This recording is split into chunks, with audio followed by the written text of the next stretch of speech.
no va a ser tan larga mi exposición para dejar tiempo también al diálogo. El tema que se me ha pedido sobre el impacto de la pandemia COVID-19 en el futuro de la educación superior, con una interesante pregunta. ¿Cuál es el siguiente paso? Porque eso es lo que nos preguntamos. Estamos en esa situación. ¿Qué va a pasar luego? ¿Cómo va a ser todo? Y eso es lo que queremos responder. Y para yo poder responder a todas estas interrogantes, yo quiero tratar lo que es brevemente el antes del COVID-19, el durante, en el que estamos actualmente, y el después, o sea, el futuro. ¿Cuál será el siguiente paso? Para de esa manera tener un contexto de toda la situación. Hay un texto que yo lo estoy citando mucho, casi en todas mis intervenciones cuando hablo sobre la situación de la educación superior, y es uno de los textos o de párrafos de los 125 cambios que provocará el COVID-19, realizado por el Observatorio de Universidades Colombianas y publicado a principios de mayo, donde son 125 expresiones que ellos señalan, puntos, simplemente para llamar la atención de lo que vendría. Y yo lo encuentro muy bueno este texto, porque esas 125 son aplicables en mucho contexto de lo que es la educación superior en América Latina. Y en la conclusión, ellos dicen lo siguiente: lo peor que puede pasar es que no pase nada. Si la universidad puesta a adaptarse únicamente al nuevo escenario o a esperar que llegue el remedio del virus para volver a ser lo que era en marzo pasado, todo se habrá perdido. Y en vez de consolidarse, la continuará ahondando el preocupante proceso de deterioro y escepticismo social que venía acumulando. Fíjense que es una frase muy significativa si la empezamos a desglosar y hacemos un análisis de la misma. Pero yo lo iré haciendo en la medida que desarrolle este tema. Yo dividiría esas tres etapas, el antes, el durante y el después. En el antes, ¿qué vivíamos antes del COVID? Las universidades a nivel mundial, junto a lo que diríamos los tres pilares de lo que es una universidad: investigación, docencia y extensión, se fue haciendo un cuarto y un quinto pilar. Y ese cuarto es la internacionalización y el quinto la acreditación. Eso formaba o forma parte de lo que es la vida universitaria. Y la internacionalización se entiende en dos niveles, tanto a nivel académico, a nivel estudiantil. Se puede entender como una simple movilidad académica o una movilidad estudiantil o movilidad de docentes como intercambio de investigaciones. Eso estaba de una manera cada vez más acelerada, pudiéndose decir que en el mundo alrededor de unos 5 a 6 millones de estudiantes estaban moviéndose semestre tras semestre en diferentes universidades a nivel mundial, siendo una de las mayores exportadoras de estudiantes para la movilidad China. China enviaba miles y miles de estudiantes a otros países para vivir este enriquecimiento de lo que es la cultura de otros países, el sistema académico, etcétera, etcétera.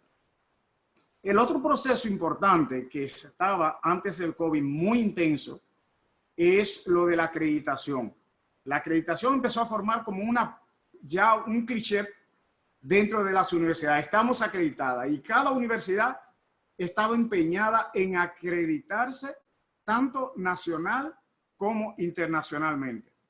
Y esa acreditación va desde la acreditación institucional pero también la acreditación de programas, la acreditación de escuelas, la acreditación de facultades, un sinnúmero de acreditaciones y también de acreditadoras han surgido a través de la historia universitaria, pero en el último tiempo se han acrecentado, incluso en nuestro país, siendo República Dominicana el primer país en tener, diríamos, una acreditadora, en aquel tiempo llamada ADAC, Asociación Dominicana de Autoestudio y Acreditación.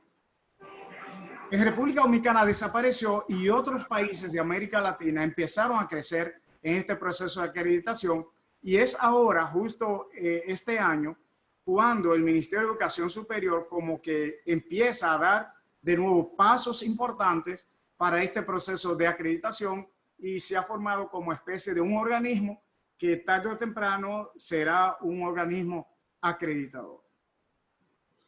El otro proceso importante es el aumento de la actividad de investigación. Los rankings internacionales sometieron a las universidades, diríamos, a un cierto estrés investigativo, porque a medida que las instituciones de educación superior presentaban papers de importancia a nivel de investigación, pues son tomados en cuenta para lo que es el puntaje de una cualificación a nivel internacional, ese proceso.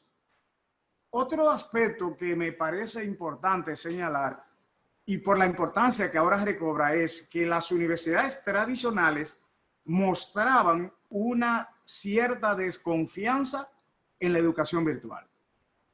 E incluso universidades llegaban a hablar de manera peyorativa de lo que es la educación virtual. Y no se veía, muchas incluso descartaban totalmente que pasarían a una modalidad virtual, y tratan de motivar, de implementar nuevos sistemas, nuevas metodologías pedagógicas para hacer atractivo lo que es la educación presencial. Pero sí se mostraba esa desconfianza de la educación virtual, mientras otras corrientes muy progresistas hablaban de lo que es la importancia de la educación virtual, e incluso la educación virtual se presenta como la panacea del futuro, que a nivel de universidades se llegará a la total virtualidad. Y hay quienes apuestan a la total desaparición de las aulas universitarias y se pasaría a la educación virtual. Pero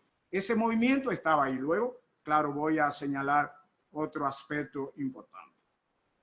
Otra situación que vivían muchas universidades, el envejecimiento y cansancio del mismo sistema de educación superior. Esto a escala mundial, sobre todo más en Europa, se mostraba un cansancio de las universidades, pero también un envejecimiento de su cuerpo profesoral, y aparecían pocos nuevos candidatos a la docencia, y se empezó a promover cómo los jóvenes se enrolaban en lo que es la carrera académica para poder mitigar un poco ese proceso rápido de envejecimiento a la cual están sometidas. Junto a ese envejecimiento se está dando la desaparición de varias universidades. Muchas universidades que cierran. No cierran por el problema del COVID, sino que antes del COVID ya habían cerrado. Alguien me hizo una pregunta: ¿y una universidad se vende? Y yo dije, pues sí, mire, eso se da continuamente, que universidades son vendidas a instituciones privadas, son vendidas corporaciones, sobre todo corporaciones compran universidades. En España se han dado casos de universidades ya bastante de una larga historia que han sido vendidas. Aquí en República Dominicana conocemos varios casos de universidades que son puestas en venta y hay personas quienes la han comprado. Y eso es un caso que cada día se da más en Colombia también. Ahora, ¿qué provoca la repentina llegada del COVID-19? llegó, nos tomó a todos de sorpresa, al mundo entero. No puede haber un sector, diría a nivel mundial, que diga que el COVID ya estaban preparados para enfrentar el COVID-19. Llegó, nos sorprendió. Y eso sorprendió a las universidades. En el caso dominicano, ¿cuál fue la situación más fuerte? Que el COVID, o diríamos ya la cuarentena, fue declarada cuando muchas de nuestras universidades les faltaban 2 o 3 semanas para terminar su periodo académico. Imagínense ustedes el estrés que implicó esta situación para los gerentes educativos. Y si bien implicó muchos problemas, mucho estrés de cómo adaptarnos rápidamente a esta nueva situación, no dejemos de mencionar a nuestros estudiantes. Tuvieron que adaptarse. Pero ¿y los docentes? Los docentes, quizás muchos de ellos que no habían manejado nunca un data show, diríamos, en las aulas, para decirle lo más común que ya hoy en día es. Tener que inmediatamente, en pocos días, ponerse a la altura de sus estudiantes en el manejo de nuevas tecnologías o de la computadora, significó un proceso bastante grande y es un esfuerzo de muchos que yo creo que los rectores y los gerentes educativos tenemos que agradecer de por vida a esos docentes que sin una preparación adecuada en tecnologías dieron el todo por el todo. O sea, eso tiene que ser agradecido tarde o temprano a nivel de las instituciones de educación superior. Se da una disminución drástica de las matrículas para ya cuando se inicia un nuevo periodo, un semestre, como el caso aquí nuestro en República Dominicana, que muchas universidades pues inician un nuevo semestre. ¿Qué hemos constatado? Bueno, una disminución en la matrícula, dándose desde un 10 hasta un 40% de menos de estudiantes, lo cual es bastante fuerte y tiene un gran impacto a nivel financiero. Pero ¿qué resulta? Ese impacto todavía las universidades no lo estamos sufriendo totalmente. El impacto se verá dentro de 2 a 3 meses.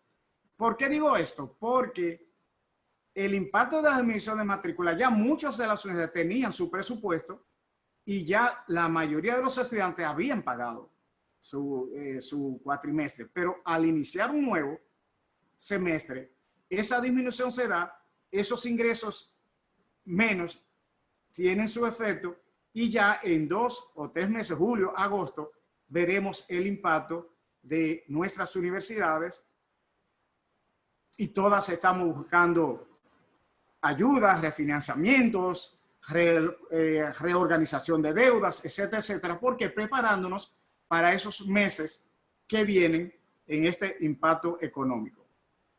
Pero pensemos también en un impacto directo que es el despido de muchos profesores, suspensiones temporales de empleados. Muchas de las universidades a nivel mundial han tenido que recurrir al despido de profesores o a la suspensión temporal para poder enfrentar de manera económica la situación. O también la disminución de horario de su docencia. Si un profesor tenía una carga de 10 o 15 horas, pues se les reduce a la mitad o quizás a una.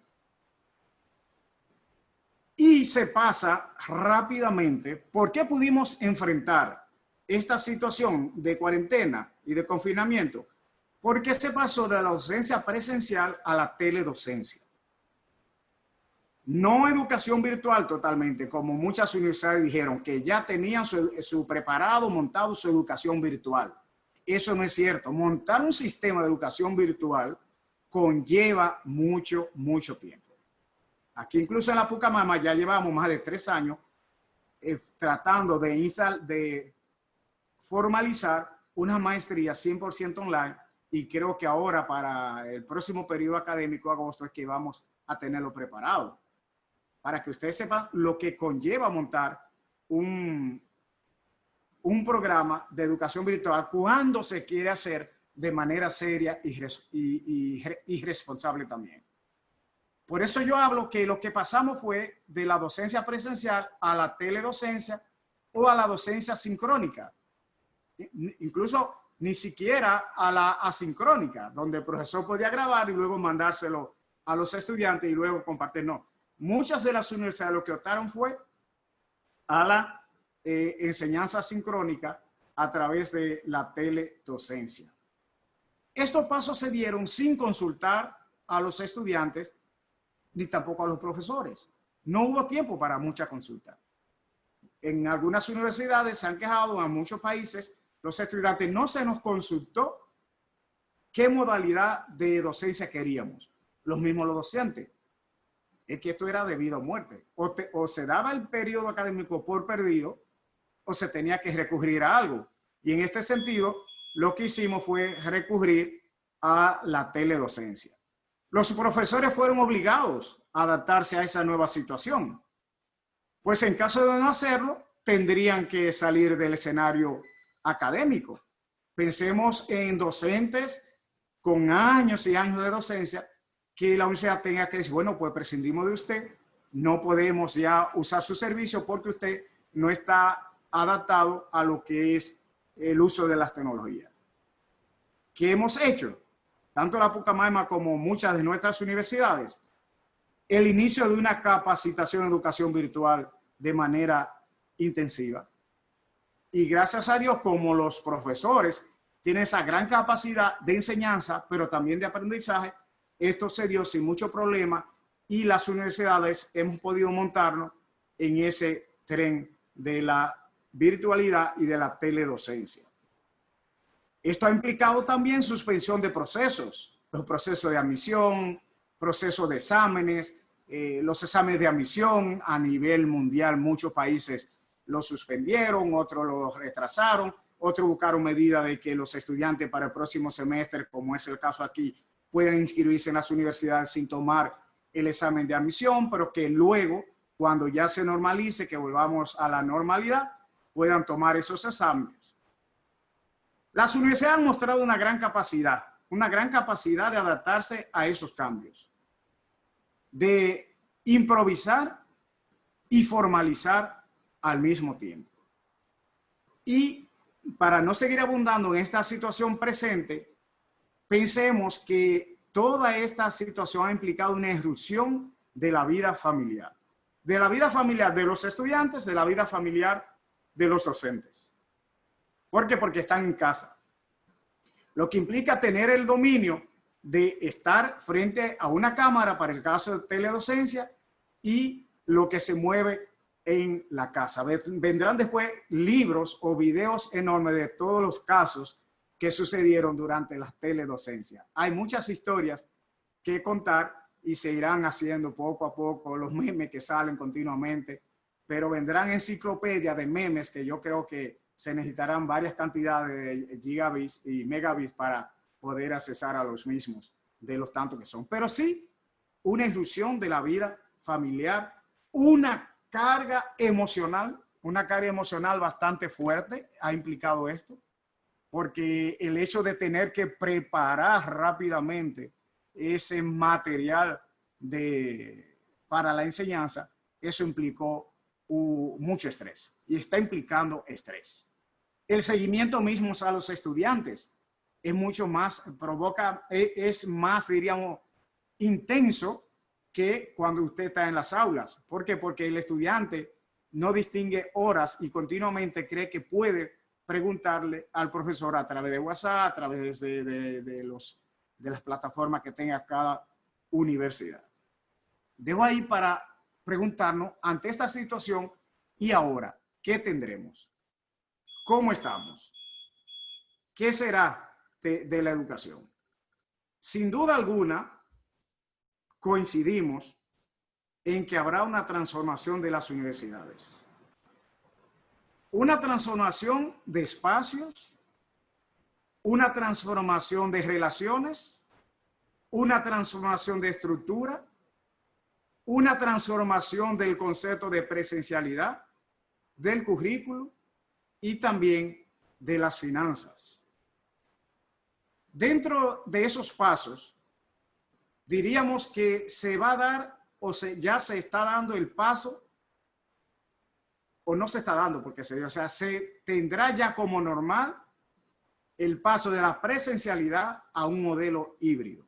Todas las universidades estamos en este momento apostando hacia un modelo híbrido. No pasará la presencialidad, jamás. La presencialidad seguirá. Y tendremos universidades que serán 100% en línea, como hay muchas. Otras que van a persistir en ser totalmente presencial, pero veremos qué va a pasar con ellas. Y creo que la opción más inteligente en este momento y más estratégica es de pasar a una universidad con un modelo híbrido, que hay muchísimos en la Pontificia Universidad Católica Madre y Maestra. Pues lo que estamos es en este momento revisando la propuesta del modelo de aula invertida para ver si lo llevamos, pero hay otros que lo iremos viendo, haremos a manera de experimento, plan pilotos, para ver ya si nos decidimos totalmente a uno de esos modelos. Pero la presencialidad no va a ser cosa del pasado, se va a mantener ahora con diferentes condiciones que cito a continuación. Se tendrá que dar una reestructuración curricular y de la carrera docente. Tendremos profesores contratados para presenciales y profesores virtuales. Incluso la categoría de profesor tendrá que cambiar, porque podremos tener un profesor en China impartiendo la docencia y aquí un coordinador. Eso va a ser muy normal. Programas presenciales y virtuales, reducción de horas y de cantidad de estudiantes por grupos presenciales. Eso ya para el próximo semestre tiene que darse, porque la situación no va a permitir gran cantidad de estudiantes. Y por tanto, la reducción de horas de presencia. Y esto se va a hacer normal en este momento, y creo que se va a quedar a nivel de las universidades si adoptamos el modelo híbrido.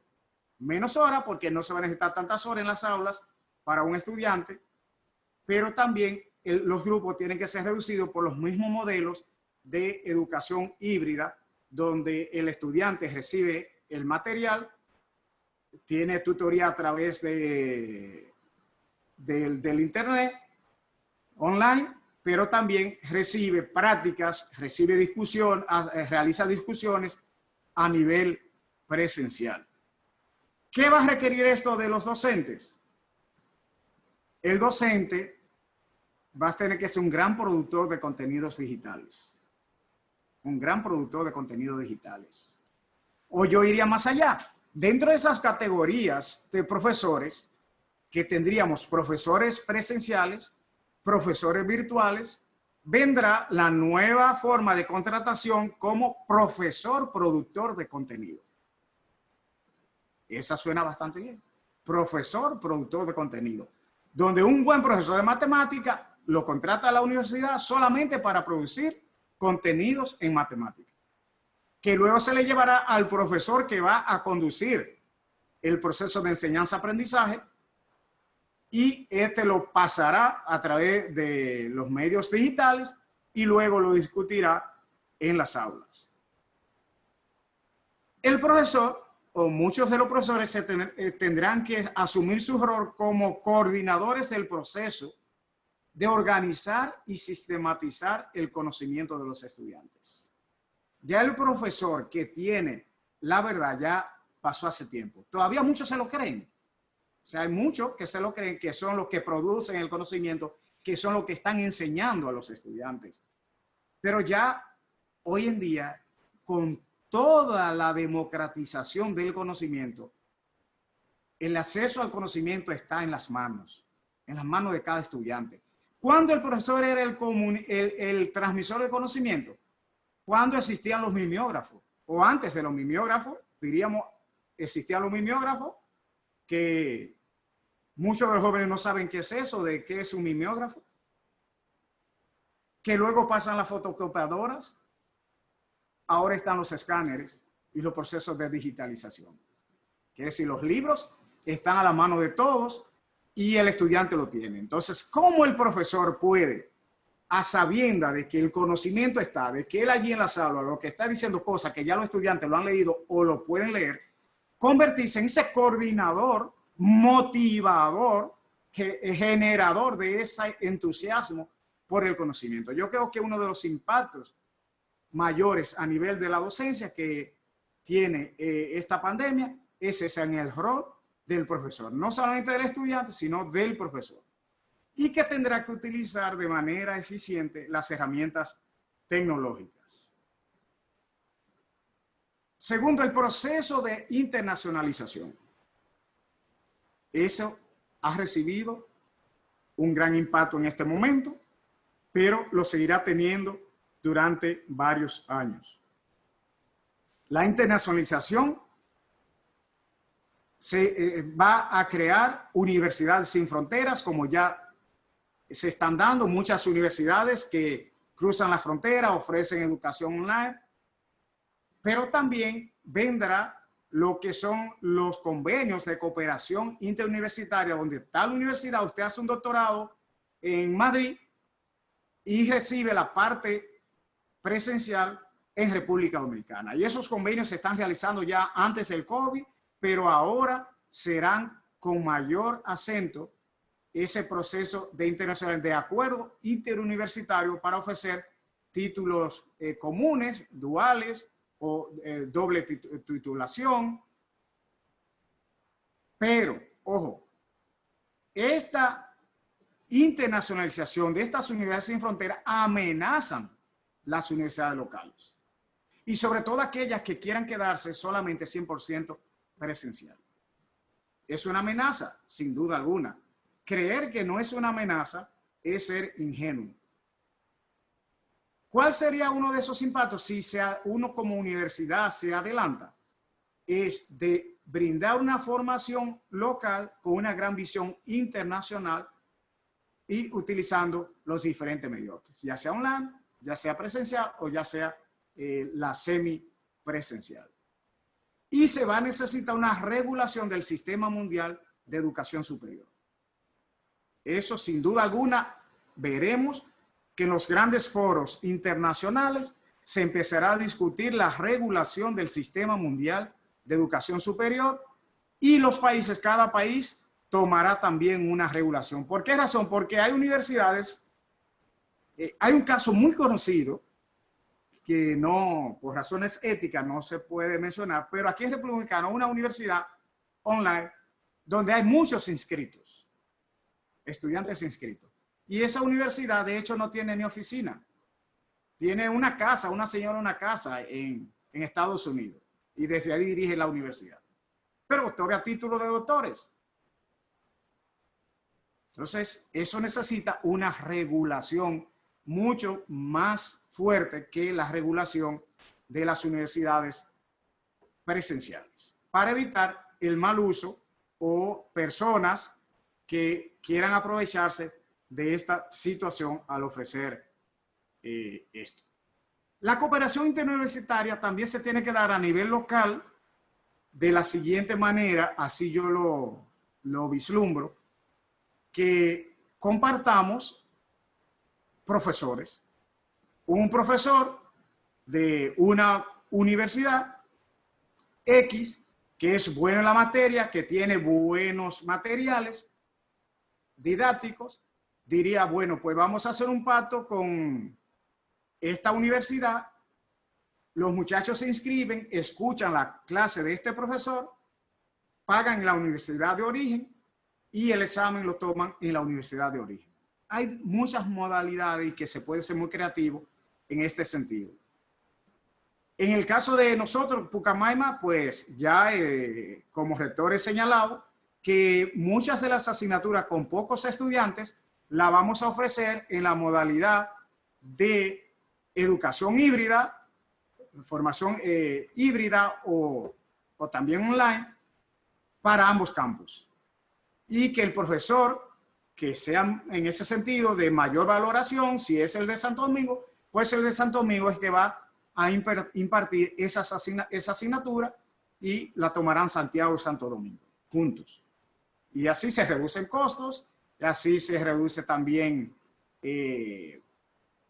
estrés en la programación para pocos estudiantes. Pero sería una de las por donde vamos caminando. Cambios de gestión administrativa y financiera. Estas nuevas modalidades van a exigir menos gerentes, más personal medio. Nuestras universidades se caracterizan de tener muchos directores, porque en nuestras universidades todos tenemos capacidades. En ninguna universidad están los incapaces, diríamos, que usemos la palabra, que usen incapaces. Son gente con muchas capacidades y todos queremos ser directores. Y eso hace difícil el manejo de la administración. Sin embargo, estos modelos que van surgiendo necesitan menos directores y más personal medio del día a día que ejecuten todas las actividades, buenos programadores, buenos técnicos que ayuden a los profesores en este sentido de gestionar todo lo que es la docencia. Una demanda de personal con una cultura digital y una cultura de espacio. Digital y de espacio. Se necesita un cambio cultural, pero un cambio de mente también. Y esto se va a necesitar profesores, pero también gerentes educativos que comprendan la cultura digital, que comprendan el espacio donde están y que no quieran pasarlo de lo físico totalmente a lo virtual o convertir lo físico en virtual. Una comprensión de lo digital. La digitalización de los procesos. Hemos visto en muchos casos cómo cuando tuvimos que irnos todos a nuestras casas, la gran preocupación, necesito el sello. Necesito que usted me firme este documento. ¿Cómo hacemos? La digitalización tiene respuesta. Los estudiantes, necesito un certificado urgentemente. La universidad está cerrada. ¿Qué hubiese pasado si antes de este proceso todas nuestras universidades estuvieran en un 80, un 90, un 100% digitalizadas? Hubiesen continuado trabajando sin ninguna dificultad por la digitalización. Fusión de departamentos y escuelas. Veremos a partir de ahora una gran reingeniería en muchas de nuestras universidades, donde departamentos serán fusionados con otros, pero también escuelas. Pensemos que la tendencia que había dado toda la dimensión de dinámica de acreditación, de proceso de internacionalización, el surgimiento de muchos departamentos, de más departamentos en las universidades. No, ahora lo que se va a tender es a refundir departamentos, a hacer también reestructuración de las escuelas para una mayor operatividad. Inversión en equipos y plataformas tecnológicas será una gran demanda que continuará, no ahora, sino también en el futuro. Se abrirá un mayor espacio a la investigación. Pensemos lo siguiente. En la crisis económica de años anteriores, no recuerdo qué año fue la crisis económica esta, si en 2008, 2009. Lo primero que hicieron las universidades fue cerrar centros de investigación o programas de investigación para dedicarse más bien a todo lo que es docencia. Ahora, el hecho de pasar a la semipresencialidad va a llevar a que las universidades inviertan más en el proceso de investigación. ¿Por qué? Porque la capacidad de generar nuevos conocimientos va a ser más perentoria y más necesaria.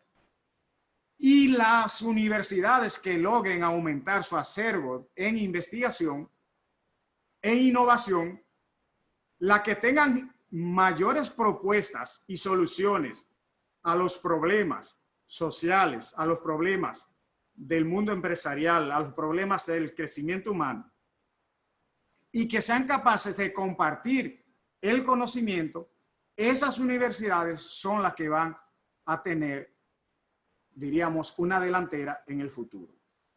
Abrirse a los programas de investigación y de innovación. Lo mismo que la responsabilidad social. Si se va a dar la virtualidad o la semi-virtualidad, ¿qué haremos con menos estudiantes, con menos profesores presentes?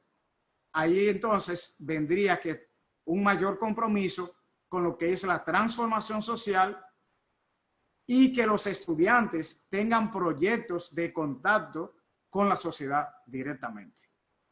Eso es algo que se va a exigir en el post-COVID, que podríamos decir en la era post-COVID. También algo que cambiará y que empezó en el pre-COVID es la estrecha colaboración con el mundo empresarial e intelectual. Eso, sin duda alguna, ahora se tendrá que hacer más necesario. ¿Por qué? Porque las empresas son generadoras de empleo, donde van a ir nuestros estudiantes. Hay que seguir fomentando esa relación estrecha entre empresas y universidades, pero también con los generadores de ideas. Volverán las universidades de las grandes humanidades, humanísticas. La vuelta a la filosofía, ya se está hablando bastante. Cuando se pensaba que el desarrollo tecnológico iba a hacer desaparecer la filosofía, hoy en día se están abriendo nuevas carreras de filosofía, nuevas escuelas. ¿Por qué? Porque el mundo está demandando de pensantes, pensadores. El conocimiento, el pensar, la lógica, la racionalidad. Pero además los generadores de ocio. Los generadores de ocio. Bien sabemos que en este confinamiento, si no tenemos algo que hacer, lo difícil que es estar después de una semana sin nada que hacer. Y sin duda alguna, por eso se dice de chiste que de las personas más innovadoras son los haraganes, porque viven buscando la forma de cómo no hacer nada sin aburrirse. No hacer nada sin aburrirse. Por eso el ocio es importante y las universidades tendrán una gran demanda en lo que es la industria del arte y del esparcimiento. El esparcimiento. Esas son grandes retos que tenemos que enfrentar como universidad. Lo dejo aquí porque tenemos ya 42 minutos y queremos dar espacio para comentarios, para aportes, también responder algunas preguntas de ustedes.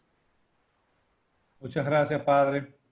Vamos a empezar de una vez con las preguntas que tenemos en nuestro chat. Y Sergio Camilo nos dice que existen docentes que manejan la tecnología de manera ligeramente deficiente, pero tratan de hacer su trabajo bajo la virtualidad lo mejor posible. ¿Por qué continúan siendo figuras de mal manejo de la metodología evaluativa? Y sabiendo que ellos, la tecnología puede fallar, siguen siendo malos evaluadores. Porque evalúan según lo presencial. Okay. ¿Sí? No han cambiado totalmente. Recuerden que dijimos que hay que hacer un cambio de cultura curricular, pero también de espacio. A la hora del examen pensamos en el espacio. Y le ponemos cámara a los estudiantes, tienen que poner cámara. Si no hay cámara, no te dejo hacer el examen. O preparamos las preguntas como si fuera para presentarlas a nivel presencial. Y ahí es que viene entonces esa mala evaluación, creo yo. Ok. Hay algunos comentarios, pero voy a ir directamente a las preguntas para zonas de tiempo. Ángel Núñez dice que un modelo híbrido no limita la oportunidad que puede significar un modelo 100% online, que se puede acceder a estudiantes sin limitaciones geográficas. Sí, porque el modelo híbrido es simplemente eso, otro modelo. Que hacemos la diferencia entre el 100% online y el semipresencial. Entonces, dentro del semipresencial, que se apoya, claro, del online y lo presencial, existen esos varios modelos, como le llaman la educación, el modelo de aula invertida o el modelo ubicuo, aula cambiada, hay diferentes formas. O el modelo semipresencial. De acuerdo, Lilian Brents dice que es muy interesante lo de la producción de contenido. Es una de las más grandes inversiones de tiempo ahora mismo en la docencia virtual. Sin embargo, es súper interesante. John Jairo dice que es una excelente noticia la educación híbrida. Enhorabuena. Víctor nos dice que por fin despertamos. Eso aumentará la competencia y la mejora de la docencia en otro nivel. Lisiboni nos pregunta, en este modelo que se plantea, ¿se ha estimado ya el impacto para estudiantes, docentes y gerentes académicos a nivel de la calidad, a nivel económico y de conciliación familiar? No se ha evaluado.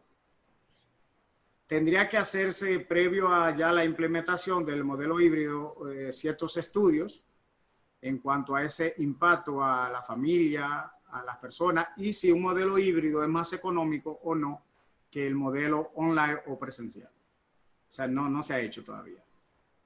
Ok. Karina Camacho nos dice, dado que la virtualidad, como acaba de indicar, implica menor inversión en recursos humanos, ¿cómo afectaría esta medida al personal docente que labora hasta el momento en la universidad? ¿Cuáles medidas tomarían para mermar esos efectos?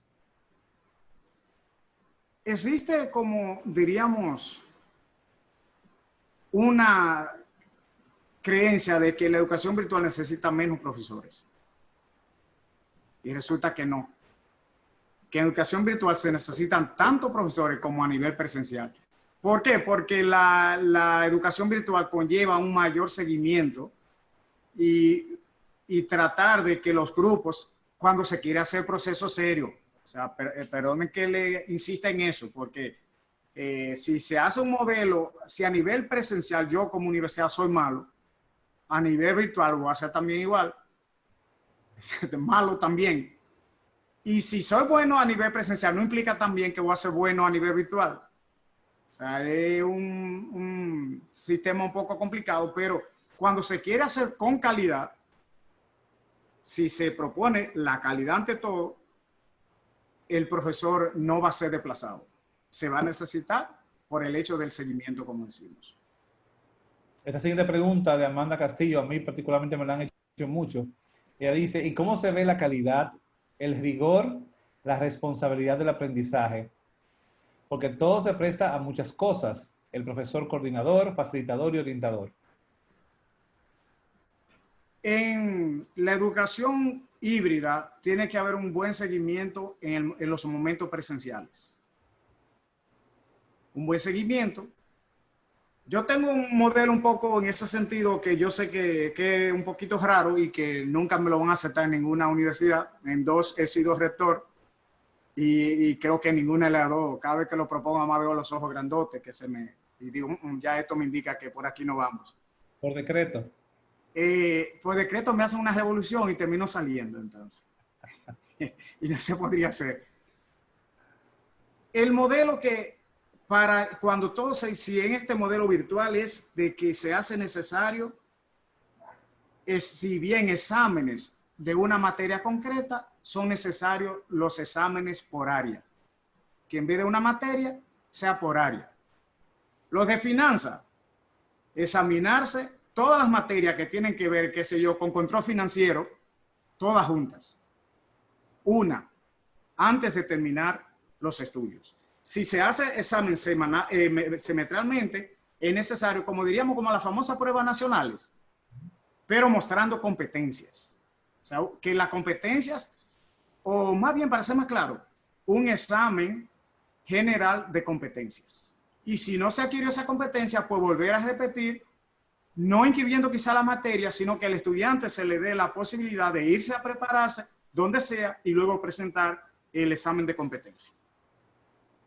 Por otro lado, que antes de entrar a la universidad puede hacer un examen de competencia y si tiene las competencias adquiridas, que dedique ese tiempo a otras cosas dentro de la misma carrera. Y que la universidad le convalide esas competencias, que si son 35 materias, de esas 35 materias tiene la competencia de 20, solamente tenga que dar 15. Ese sería un modelo de lo que yo así sueño. El Marco Nacional de Cualificación, ¿no? El Marco Nacional de Cualificaciones. Muy bien. Benjamín Rodríguez nos pregunta, aun cuando sea posible en un futuro a mediano o largo plazo, ¿contempla la Pucamaima combinar los modelos presenciales y remotas? Creo que ya te había hablado mucho sobre eso. Sí, hay una comisión ya que está preparando y es lo que esperamos que para el próximo semestre sea la educación híbrida. Ya la comisión está trabajando fuertemente, está siendo coordinada por el doctor Quiero Guerra y ya pronto van a presentar más o menos un esquema para iniciar ese modelo híbrido. Porque es que no hay otro. O sea, o nos dedicamos 100% virtual y presencial no podemos. O la teledocencia.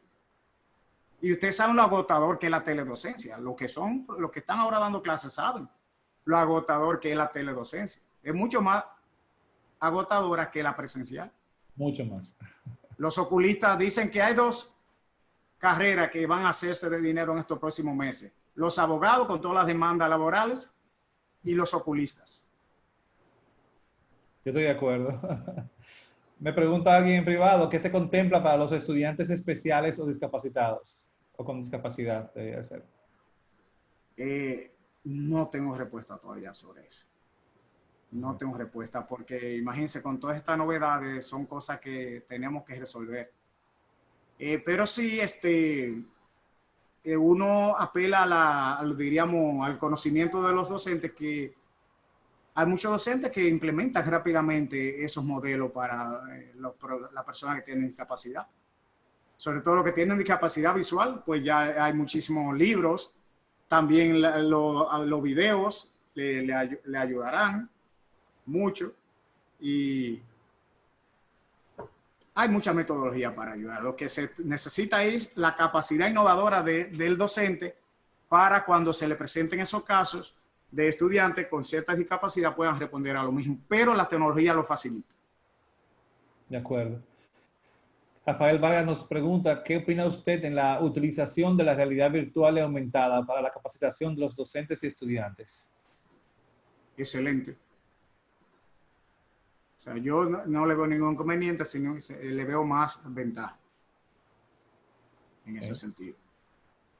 Lady nos dice, estudios realizados en todo el mundo, incluyendo en nuestra universidad, destacan como factores que más favorecen el desempeño y la identificación, los lazos afectivos con sus compañeros y profesores, y el ambiente físico de la universidad, de sus escuelas y espacios de aprendizaje. ¿Se ha evaluado el impacto en la identificación y sentido de pertenencia? ¿Se ha pensado en algunos paliativos? No se ha evaluado. Ni en esta universidad y en pocas universidades se está evaluando ese aspecto. Son de los pasos que se tiene que dar ahora, porque como es todavía muy corto espacio de esta pandemia, pero sí hay muchos estudios que están evaluando ese impacto, tanto de los estudiantes como de los docentes.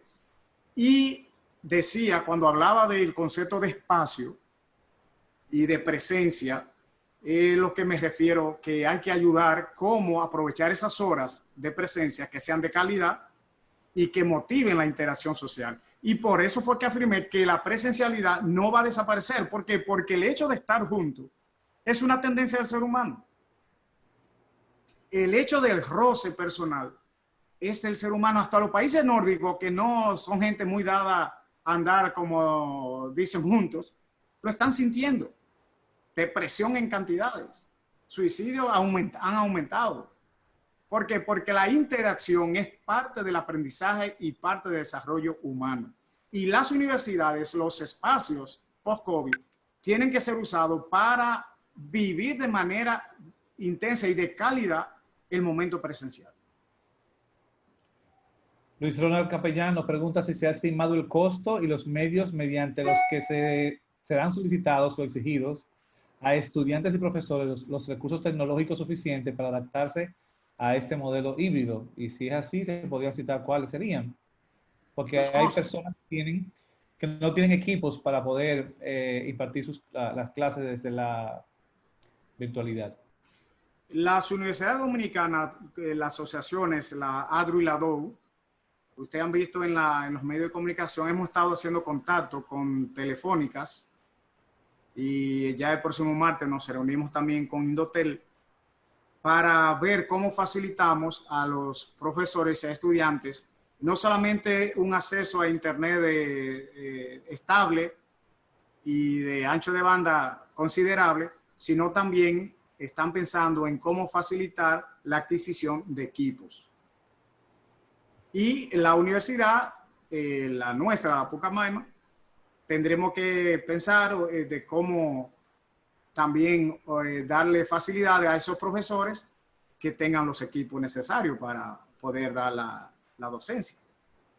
Porque fíjense, claro, hablamos de que muy bien, de que se pueden utilizar celulares y todo para la docencia, pero recordemos muy bien que para recibir una docencia de calidad tienen que ser equipos buenos, tienen que ser de gama media. No le vamos a hablar de gama alta. Si se pudiera tener gama alta, muy bien. Pero por lo mínimo gama media, no un teléfono de gama baja. Porque no va a tener la fuerza para alar los datos y todo. Se le va a estar frizando continuamente o como dicen los informáticos, se le va a explotar en las manos. No va a tener esa. Pero las universidades tenemos que abocarnos y a planes. Como le dije, ya estamos investigando con las diferentes telefónicas para facilitar esa adquisición de equipos. Jenny Vázquez nos dice, capacitación en producción de contenido puede ser una dirección a tomar por parte de la universidad dentro del programa de capacitación de docentes, o sea, el CDP. Sí, ya incluso nuestro vicerrector académico, David Álvarez, ha estado pensando ya sobre ese proceso, profesores, de dedicar profesores a tiempo completo para la producción de contenidos, porque es algo necesario. Aida Hernández. Y a nivel de la ADRU, pero a nivel de la ADRU también estamos formando una comisión, que es una comisión didáctica, que va a ayudar a que las universidades intercambiemos contenido también. Excelente.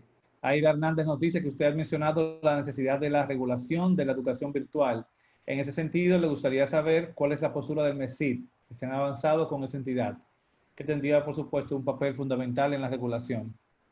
Si el MESID ha avanzado en eso. No.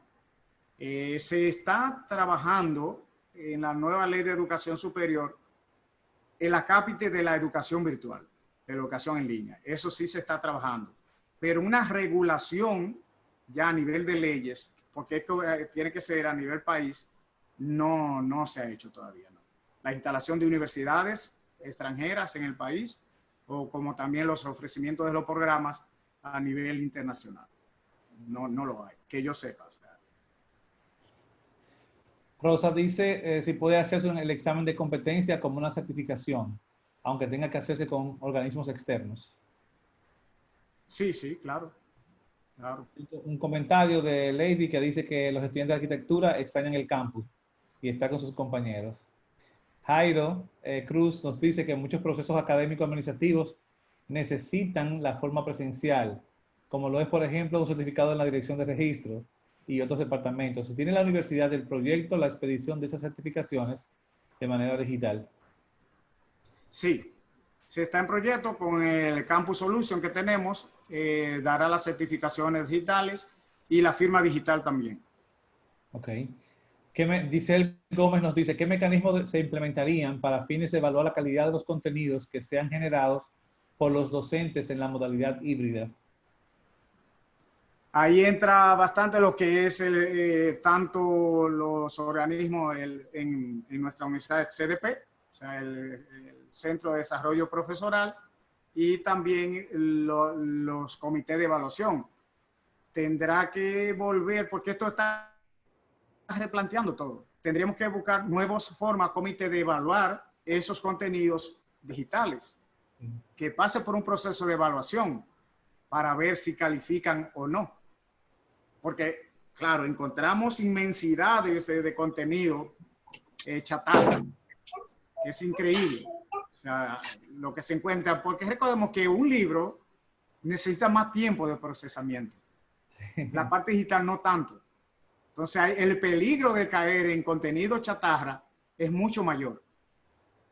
Por lo tanto, tenemos que desarrollar en nuestras universidades organismos, instancias de evaluación de contenido digital, que es otra post-COVID, un nuevo impacto, porque eso no existe hasta ahora. Se menciona la adaptación de los docentes a la educación virtual o híbrida, como usted ha dicho. Las universidades han pensado en la capacitación y adaptación de los estudiantes a esos medios, pregunta Nelson Ureña. Buena pregunta, no se ha pensado, ¿no? Recuerden lo que yo decía en el segundo proceso, estos cambios se dieron sin consultar estudiantes ni docentes, pero fue porque fueron rápidos. Pero tendríamos que preguntar, y ahí está la parte de las investigaciones que se tienen que hacer, si los estudiantes están de acuerdo con un sistema híbrido, o tendrán las universidades que ofrecer diferentes modalidades. La online, el mismo programa, pongamos el caso.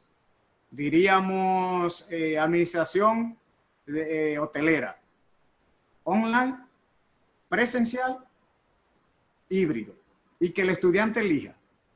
Ahí me diría iluminada nuestra administradora, pero bueno, padre, no mencione eso, que eso sale muy caro. O sea, pero si se quiere ser competitivo, tenemos que hacerlo. Las tres modalidades, elija cuál es la que usted quiere. Porque hay gente que dice, no, yo no hago ninguna carrera a nivel virtual. Otros dicen, ojalá me la ofrezcan, yo la haría. Otros dicen, no, yo prefiero mejor lo híbrido. Y ahí sí hay estudios realizados donde la tendencia hacia lo híbrido es mucho mayor que la presencial y la virtual. Cuando se pone a elegir, muchos optan por decir que la educación híbrida es la mejor opción en ese sentido. ¿Qué criterios de evaluación se tomarán en cuenta para la evaluación profesoral? Para la evaluación, no se entendió. Para la evaluación profesoral que se hace todos los semestres a los maestros, ¿cómo lo van a evaluar en este cuatrimestre? Victoria es prácticamente lo mismo, yo le voy a responder porque justamente hoy en la reunión con el señor vicerrector hablamos de tema. Son los mismos criterios que se van a utilizar en la presencial, porque creo que hay como 2 o 3 preguntas que no competen a la presencialidad.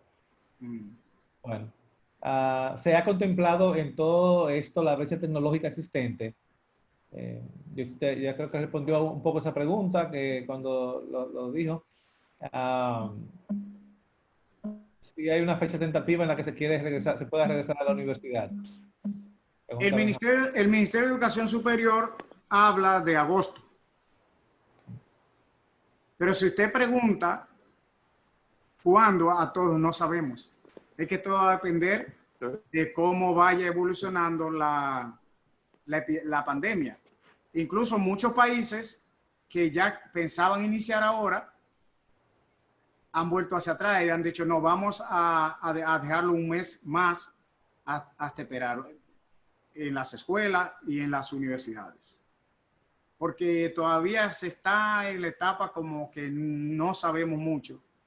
Y yo diría, nosotros tenemos que prepararnos para seguir hacia ese paso híbrido, porque no sabemos qué pasará en agosto. Correcto. Hay algunas preguntas que son repetidas que las voy a ir pasando porque se me van acumulando. Héctor pregunta si se invertirá en una base de datos para que las investigaciones finales de grado y posgrado no reduzcan calidad. Claro, la inversión en base de datos siempre eso es una prioridad 1. Yo decía que una de las grandes inversiones que tenemos que hacer las universidades es en cuanto a los procesos de datos y de materiales, de herramientas tecnológicas, como son las bases de datos también. Ok. Sí. Melissa Martín nos pregunta si se ha considerado en el modelo híbrido que el personal administrativo o gerentes educativos estén bajo ese modelo en su jornada laboral también. Los administrativos, el teletrabajo. Sí. Bueno, el teletrabajo ha dado muestra de que funciona y es posible que las universidades digan, bueno, pues vamos a continuar un 30% de personas nuestras más su labor a través del teletrabajo. O sea, yo no veo ninguna dificultad que se pueda también recurrir a eso. Y creo que muchas empresas, no solamente las universidades a nivel mundial, van a recurrir ya a reducción de personal presencial y se van a quedar en el teletrabajo. Ok. ¿Qué pasará con los departamentos que tienen que ver con la movilidad del personal universitario, como transportación, si se van a reducir debido a la educación virtual? Sí.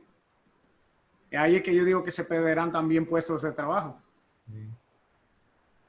Ángela Matos dice si se requiere un talento, que se requiere un gran talento ético para la virtualidad, tanto en estudiantes como en docentes.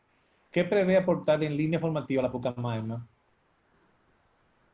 Estamos ya realizando lo que es el código ético de educación en línea para ayudar un poquito en ese comportamiento ético que se requiere la educación virtual. O sea, tiene que ser reglamentado. Y en ese proceso estamos de reglamento de educación en línea. Hortensia Corsino pregunta qué tiempo han previsto para comunicar a la comunidad universitaria el inicio formal y los entrenamientos para esta nueva modalidad de enseñanza y cómo afectaría económicamente a los profesores dependiendo del tipo de contratación. Eso se lo podría yo decir dentro de 1 o 2 semanas. No sé si el doctor Quiero Guerra está participando o uno de los del equipo de educación híbrida. Si hay alguno, puede decir algo. Claro. Ah, sí, está por aquí. Sí, está aquí. No se oye, Quiero. Está un poco... El sonido no está. Sí, vamos a ver si podemos conectarlo más adelante y el doctor Quiero está, lo vemos ahí, pero no lo estamos escuchando bien. Se habló a lo que el doctor Quiero se comunique de la contratación de profesores, que decían, lo que estamos es preparando que más profesores a tiempo completo. Pero recuerden que esta modalidad, decíamos, uno creía que íbamos a necesitar menos profesores. Sin embargo, a medida que nos vamos acercando, vemos que se necesitarían más profesores. Correcto, o sea, la siguiente. Eso va a llevar también a una revisión de lo que es la forma contractual de los profesores. Porque tendríamos también los profesores que dicen, mira, a mí me interesa solamente la educación virtual. O a mí me interesa ser el productor de contenido. Y otros dirían, no, a mí no me interesa ni la virtual ni productor de contenido, me gusta la asesoría, de ser coordinador del conocimiento en las aulas. Ya estoy por aquí, ya se me regularizó la velocidad del internet. Sí, la idea en cuanto al paso a esta modalidad, lo que estamos planificando en la comisión de aula invertida que ha designado el señor rector, es un sistema de pilotaje en los próximos 3 periodos académicos, sería para el próximo año académico. En cada periodo, con profesores interesados, luego del entrenamiento, incluso muchos de los directores y decanos recibieron en el día de hoy un comunicado pidiéndole que identificaran algunos profesores que pudieran colaborar en el primer entrenamiento que comenzaría el mes próximo. La idea es ir experimentando e ir subiendo en escala en estos 3 periodos para aprender de las técnicas que mejor se aplican a lo que estamos haciendo y también los sistemas de incentivo y los roles, como bien dice el rector, que pudieran desempeñar los docentes que tenemos.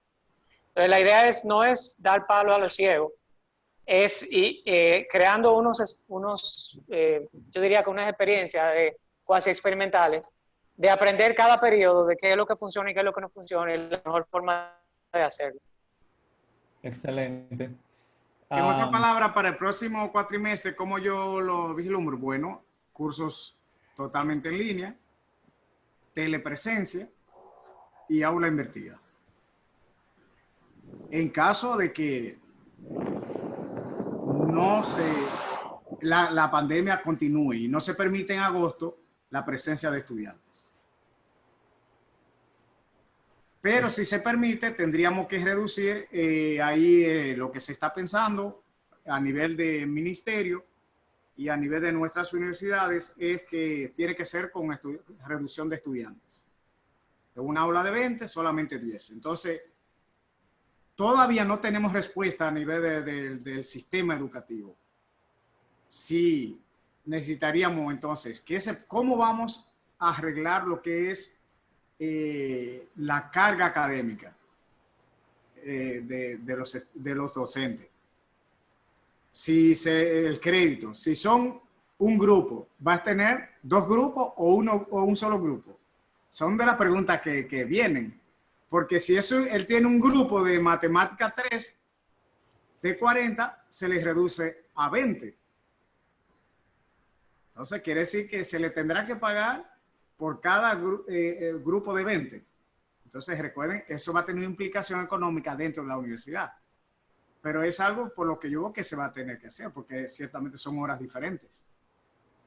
Y lejos de reducir costos, esto va a aumentar costos. Y hablamos del impacto financiero en las universidades. Pensemos que para el próximo periodo, que va a ser así con reducción de estudiantes, si no adoptamos rápidamente estos modelos, se necesitará doble carga de los profesores por los grupos, porque son grupos reducidos. Material de limpieza, mucho mayor. Me decía un rector, excúsenme este chiste, pero me decía él ayer, mire, ya yo estoy calculando en qué estamos gastando más, en qué estamos gastando menos. Y me llamó la atención que en nuestra universidad gastamos 378,000 pesos en papel de baño mensual. Increíble, me decía él. Una universidad pequeña, 378,000. Entonces son cosas así, pero que el sistema de limpieza va a tener que aumentar. Los baños, el material, gente que estén ahí limpiando continuamente, eso va a implicar un costo mayor. Así es. Sí. Hay muchas preguntas. Usted me dice cuando tenga que ir cortando, padre. Porque No, por mí ya tenemos 1 hora y 10 minutos, 11 minutos. Vamos a darle un par de preguntas más y nos vamos a las 15. O algún comentario que alguna gente comente a nivel del teléfono. Sí, hay muchas preguntas que están relacionadas con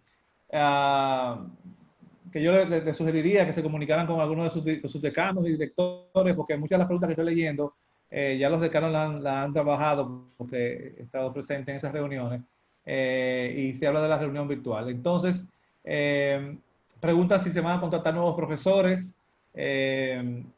y como usted ha hablado ahora recientemente también de eso, y mucha gente que quiere volver a la universidad, que cuál sería el protocolo para volver, y yo te explico también un poco sobre eso.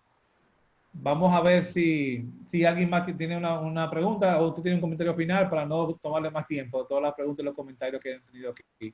Hay una pregunta que se la voy a hacer, si la universidad tiene planeado comprar algún tipo de software para, sobre todo para ciencia de la salud, para igualar lo que son las prácticas presenciales, ¿no? Sí, cada decano propuso un plan de compras de equipos y herramientas tecnológicas para poder seguir impartiendo la educación en línea.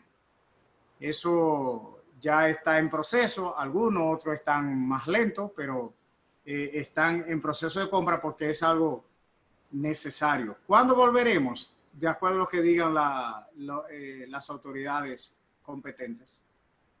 Porque hay que distinguir 2 cosas, la universidad como administración y la universidad como docencia. Como administración estamos sujetos a lo que ha dicho el Ministerio de Salud de la desescala, de la cantidad de empleados que pueden estar presentes. Y yo creo que hasta ahora estamos permitidos el 30%. Iluminada Severino, que es la vicerrectora de Finanzas, me lo podría decir, pero creo que ya nosotros tenemos aquí ese 30%. Estamos laborando con el 30% de los empleados administrativos, específicamente tesorería y contabilidad de ambos campos, porque justamente ahora, el 30 de junio, es el cierre del año fiscal de la universidad y debemos tener todo ese proceso de cierre, de auditoría, todos esos requerimientos que tenemos para cumplir con todas las instituciones a que debemos enviar todos los informes, impuestos internos y todo eso. Entonces ya tenemos el 30% con esas dos dependencias de ambos campos. Correcto. Con eso que estamos practicando el protocolo y Sí. o sea, todas las medidas, ese alto consumo que dice el señor rector, porque cada oficina tiene que tener el famoso kit de limpieza. También los baños son limpiados con más frecuencia. Todas esas medidas que estamos tomando para preservar la salud de todos. Y el distanciamiento, claro está. Sí, y la docencia va a depender de lo que el ministerio dice. Hasta ahora nos dicen que es para agosto. Sí. Pero con la reducción de grupos en las aulas. Varias universidades hemos preparado un protocolo que fue sometido al ministerio y el ministerio prácticamente lo acogió como lo presentamos. No me puedo recordar ahora de todo lo que implica, tendría que leerlo de nuevo. Fue un equipo que lo hizo y yo con toda sinceridad no lo he leído todavía. Muy bien. Ahí está el protocolo establecido para la docencia. Fran Luis de la Cruz levantó la mano. Vamos a darle una última oportunidad antes de terminar nuestro webinar. Fran Luis. Sí, gracias. Agradecer al padre Alfredo por estas informaciones. Son muy gratificantes escucharlas. Solamente pedirle una opinión sobre hasta que regresemos completamente, si es que vamos a regresar, que nos hable un poco de algunos servicios de la educación integral. Sabemos que la preocupación ahora es la docencia, pero algunos servicios, por ejemplo, como pastoral universitaria, servicios artísticos, culturales, incluso dentro de una nueva modalidad. Háblenos un poco, padre, sobre eso, qué va a pasar. Son situaciones que a mí me preocupan un poco y que no han salido en la reunión. Gracias, padre. Gracias, Fran Luis. Fíjese, hablando con sinceridad, esta situación nos tiene con más preguntas que respuestas. Más preguntas que respuestas. ¿Cómo hacer, por ejemplo, con todo lo que son los grupos artísticos? No tenemos estudiantes aquí. Si vienen, cuando vengan, lo tendremos es por pocas horas. Y cada persona va a andar chivo de juntarse con el otro. Entonces, en ese sentido, una respuesta clara en este momento no podemos darla a nivel de universidad. Si se mejora la situación y se llega a una estabilidad a nivel mundial de control de los tratamientos, que creo que se está llegando ya bastante al control, uno podría decir, ok, pues vamos a volver a la presencialidad en los momentos adecuados y ya esos servicios volverán a restablecerse. Pero por ahora, hasta agosto, no hay nada. Hasta agosto. Bien, muchas gracias, padre Alfredo, y a todos los que nos acompañaron en el día de hoy, en nombre del Centro de Tecnología y Educación Permanente. Por favor, entren a nuestra página para que vean nuestra nueva imagen y sigan todo lo nuevo que está ocurriendo en el TEP. Gracias por acompañarnos en el día de hoy y pues nos vemos en el próximo webinar. Muchísimas gracias, padre.